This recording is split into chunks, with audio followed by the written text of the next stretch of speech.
Bonjour à tous. Aujourd'hui, nous allons parler d'un roman qui s'intitule La vie et les agissements d'Ili Cazanet. Il s'agit d'un roman de Răzvan Radulescu.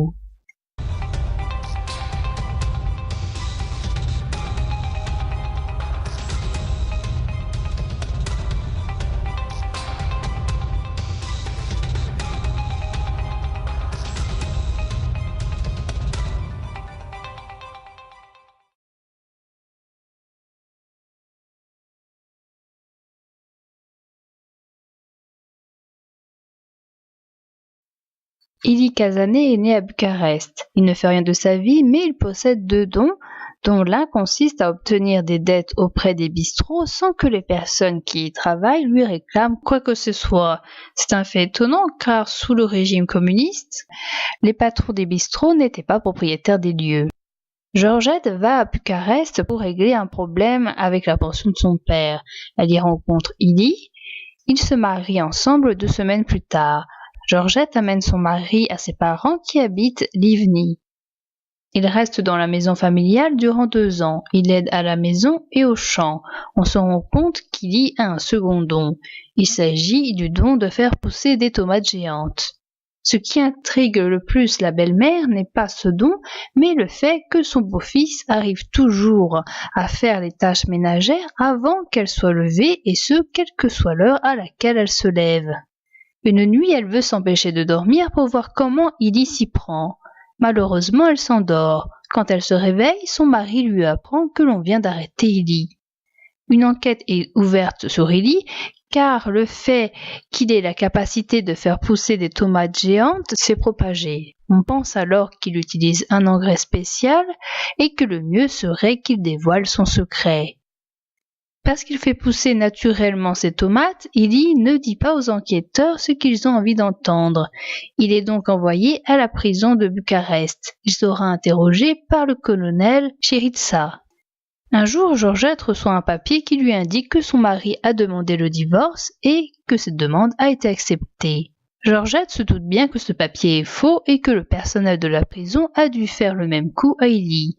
Elle va à Bucarest pour faire un scandale. Cependant, à la gare de Bucarest, elle accouche d'un petit garçon, qu'elle appelle Ili comme son père. Elle retourne à Livny pour déposer son fils à ses parents, puis elle repart pour Bucarest. Elle passe devant un juge qui lui passe une demande de divorce signée de sa propre main. Elle ne comprend pas qu'il s'agit d'un faux document. Elle veut voir son mari, elle finit par trouver l'endroit qu'elle voulait voir. Elle retourne chez ses parents vieillis. Ili le fils n'est pas un joli petit garçon. Sa tête énorme est un des éléments de sa laideur. Cependant, le petit garçon a 2 dons. Il a un don pour le bricolage et il est également précoce. Un jour, un monsieur vient le prendre en photo chez lui. À 4 ans, il crée une machine à lancer des éclairs afin d'être plus fort que les autres enfants qui utilisent des bouts de bois en guise de fusil. La sortie publique de son invention est retardée à cause d'un incident. Il chute d'un arbre, a une bosse et tombe malade pendant 1 mois. On se concentre maintenant sur la vie du colonel Chirița. Il est né dans une famille pauvre et a dû commencer à travailler à 11 ans en transportant des blocs de glace. Au travail, c'est un homme sévère. Il se vante et est connu pour envoyer des autobus de personnes en prison ou aux travaux forcés. Cependant, cet homme est très doux avec sa femme. Dans la cellule d'Ili, on a placé un autre homme qui est un militaire, mais qui fait semblant d'être un autre prisonnier afin de tirer les vers du nez d'Ili. Cependant, cela ne fonctionne pas. Le colonel interroge Ili avec le lieutenant Preda. Ils se mettent à le frapper sous divers prétextes avant même de commencer l'interrogatoire proprement dit. Ce qu'il y a décrit sur le PV n'a rien à voir avec ce qu'a pu dire Ili. Au cours de l'interrogatoire, Ili est tabassé. Quand il est interrogé sur les tomates, il dit qu'il ne fait rien de spécial pour qu'elles poussent comme cela. Sur le PV, il est écrit qu'il a un secret et qu'il s'agirait d'une poudre. On le force à signer le PV. Le jour où la femme du colonel est à l'hôpital car elle va bientôt accoucher, le colonel fait venir Preda et Ili. Ili est nu et on veut lui faire planter une graine de tomate alors que ce n'est pas la bonne saison, que la graine n'est pas sèche et que le terreau est mauvais. Après avoir appris que sa femme vient d'accoucher, le colonel demande à Ili de planter sa graine. Le colonel va voir sa femme et sa fille Tamara à l'hôpital. Durant l'automne et l'hiver, la graine de tomate d'Illy pousse. Elle n'arrête pas de grandir et elle a donné une tomate géante. Le colonel et Preda vont voir Illy dans sa cellule. Le colonel rend la liberté à Illy. Le soir même, il se fait écraser par un camion. Le colonel avait l'intention d'éliminer Illy, mais il ne l'a pas fait et cet accident serait le fait de ses supérieurs. Le jour de la mort d'Illy père a lieu la montée en grade de Preda, ainsi que la disparition de la tomate géante. En effet, ne pouvant pas se résoudre à l'enterrer ou à la manger, le colonel va la faire incinérer au crématorium. Le colonel se rend au cimetière où Illy père a été enterré de manière anonyme. Il y rencontre là-bas Madame Sticlarou, son ancienne logeuse. Celle-ci est veuve et a une fille. Elle s'est débrouillée dans la vie et grâce à son culot, elle a réussi à s'enrichir. En plus de son activité de logeuse, elle possède des concessions de caveaux et transporte des morts. Le colonel lui promet une visite. Le colonel apprend que Georgette est venue à Bucarest pour voir son mari et qu'elle a été arrêtée. Il en fait des cauchemars dans lesquels il imagine cette femme lui poser des questions sur son mari. Il en tombe malade, mais il décide tout de même de faire venir cette femme dans son bureau. Il se rend compte que cette femme a été torturée. Il lui avoue que son mari est mort. Elle lui dit n'avoir jamais demandé le divorce et elle lui dit avoir un petit garçon d'Illy. Le colonel s'intéresse au jeune Illy et va le voir chez lui à Livny. Il propose à Georgette de prendre en charge l'éducation du garçon et fait tout pour que sa mère le pousse dans les études et le fasse venir dans la capitale. Georgette lui demande où est enterré son mari. Le colonel répond à sa question. Quand le petit revient de sa partie de jeu avec ses camarades, le colonel se rend compte que le petit Illy n'est pas comme il se l'imaginait, il est laid.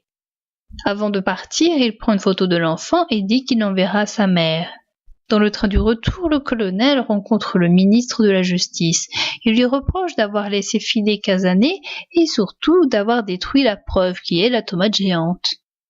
Il lui enlève son accréditation, maintenant il n'est plus colonel. Le colonel apprend que c'est Preda qui l'a dénoncé. Il apprend aussi de la bouche du ministre de la Justice que sa femme a demandé le divorce. Le colonel demande la garde de sa fille, ce que le ministre lui accorde.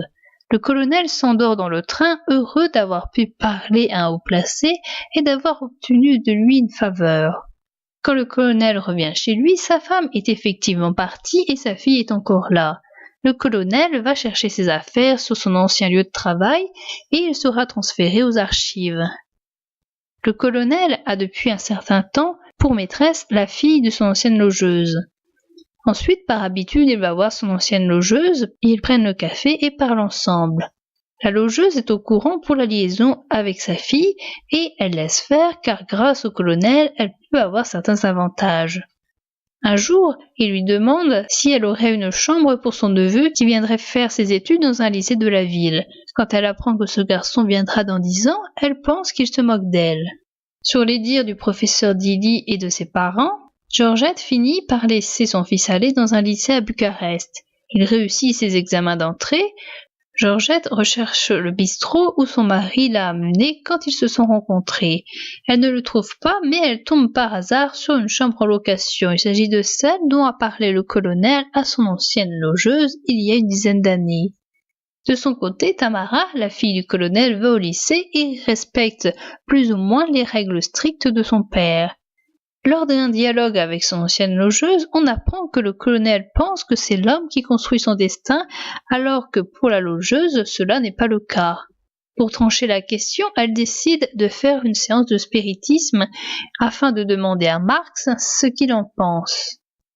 Pour que sa fille ne soit pas présente ce soir-là, le colonel accepte pour une fois qu'elle sorte avec d'autres camarades.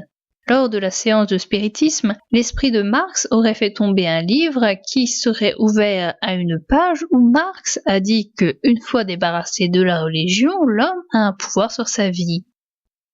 Lors de son excursion, Tamara rencontre Illy. Ils finiront par sortir ensemble puis par se marier.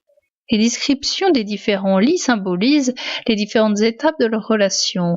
Chez Tamara, Illy tombe sur la photo que le colonel a pris de lui quand il avait 4 ans et qu'il n'a jamais envoyée à sa mère. Quand le père de Tamara revient de délégation, Tamara présente Ili à son père. Nous faisons un bond dans le passé. Après sa maladie, le grand-père du petit Ili de 4 ans envoie son petit-fils chercher des cigarettes. Il y va, fume une partie des cigarettes et prend d'autres marchandises sans payer, et cela sans que le vendeur lui demande de payer quoi que ce soit. Ce même jour, l'électricité commence à être installée dans la ville. Ili tire sur les ouvriers grâce à sa machine à tirer des éclairs. On pourrait reprocher plein de choses à Kazane. Il y a notamment le fait qu'il ne fasse rien de sa vie et qu'il ait des dettes qu'il ne paie jamais. Et cependant, ce qu'on lui reproche, c'est le fait de faire pousser des tomates géantes. Ce fait sera à peu près égal à celui d'un crime. Ce n'est pas tant le fait de faire pousser des tomates géantes, mais plutôt le fait qu'il n'y ait pas d'explication à ce fait. La chose gênante est qu'il existe quelque chose d'extraordinaire qui n'a pas d'explication, et aussi le fait qu'il y garde ce secret pour lui. Le colonel qui l'interroge est quelqu'un de matérialiste, quelqu'un qui ne peut croire à l'inexplicable. Dès qu'il commence à admettre qu'il y a quelque chose qu'il ne comprend pas et qu'il laisse Ili s'en aller, il ne lui arrive que des malheurs. Il perd son travail, il divorce, il est rétrogradé. Le texte utilise certains procédés peu habituels. Il y a tout d'abord le fait d'écrire un texte à côté d'un autre.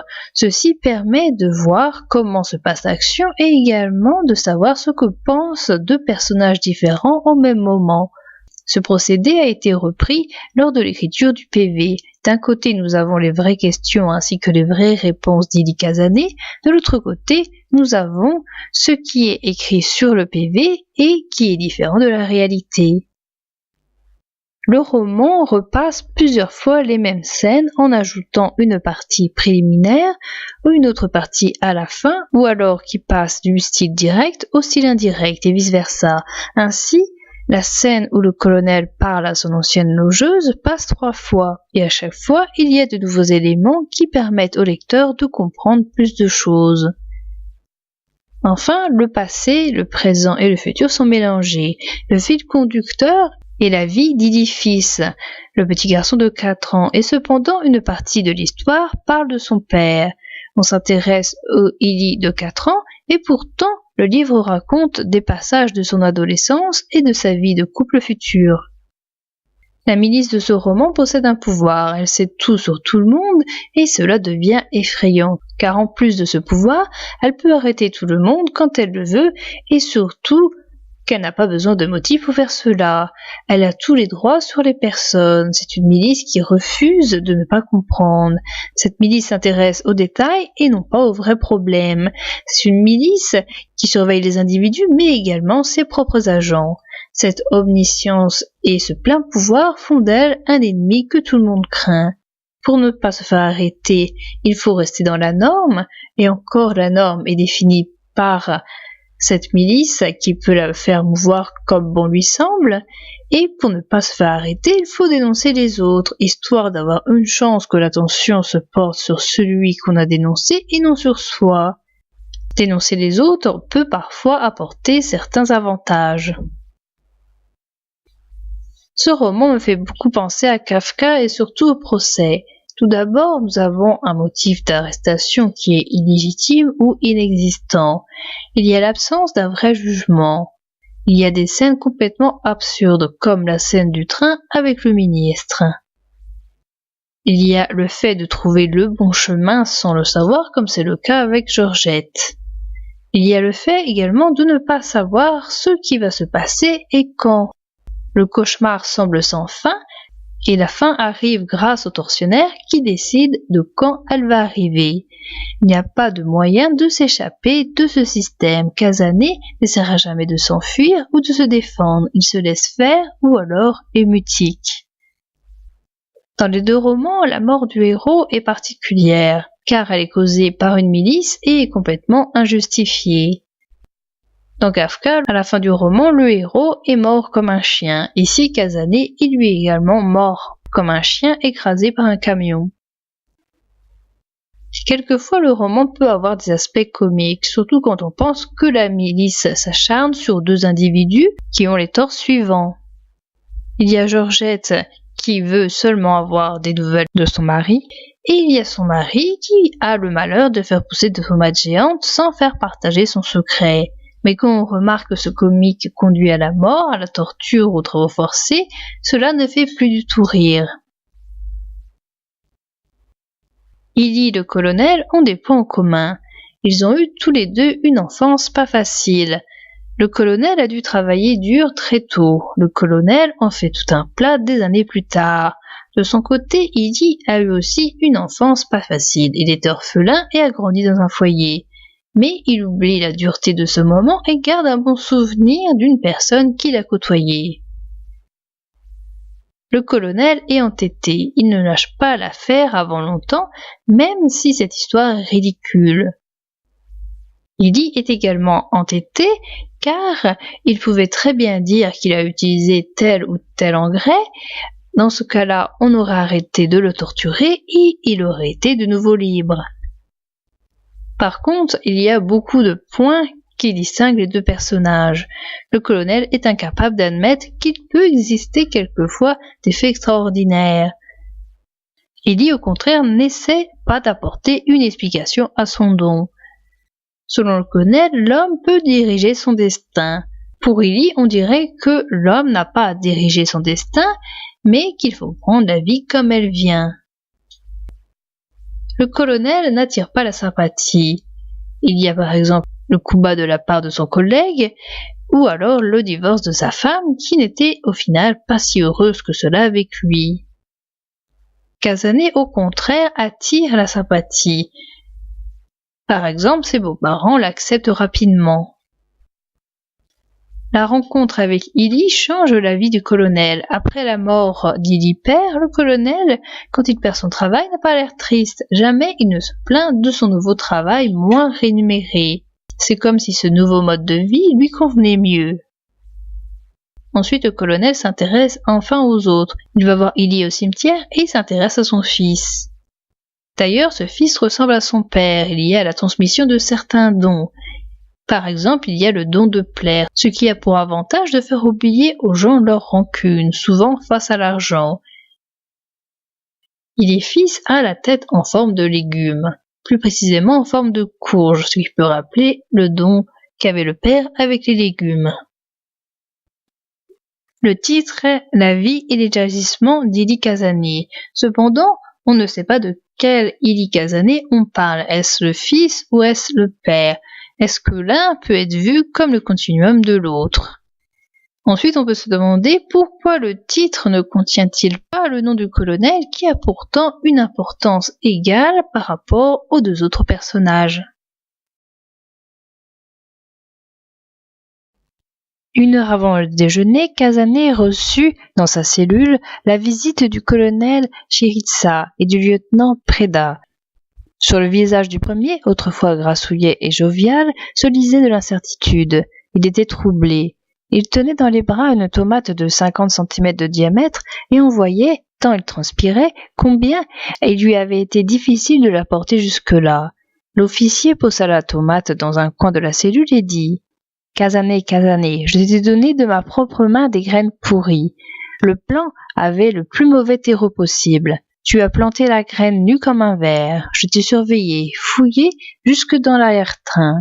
Je t'ai pris la caisse. Nous sommes au cœur de l'hiver, et regarde quelle tomate a poussé. » Désespéré, le colonel se mit à hurler. « Donne-moi tes poudrettes, Casanet, ou tu pourriras ici. » Casanet, assez faible, vieilli, répondit. « Je vous les donnerai bien, mais je n'ai mis aucune poudre. » Le colonel pleurait. « Hé, Casanet, je sais que tu n'as rien mis, mais je ne peux pas le croire. » Il essuya ses larmes et prit une pose martiale. « Casanet, garde à vous. J'en prends la responsabilité. Aujourd'hui, tu es libre. » Casanet regarda le colonel dans les yeux. « Oui, ne sois pas surpris, tu es libre. » Chiritza se troubla et baissa les yeux. « Libre d'aller où tes pas te mèneront. » Il prononça les derniers mots à voix basse, en se retournant, comme s'il avait voulu quitter la cellule au plus vite. « Ramasse cette tomate et on va lui faire sa fête », jeta-t-il du couloir au lieutenant Preda.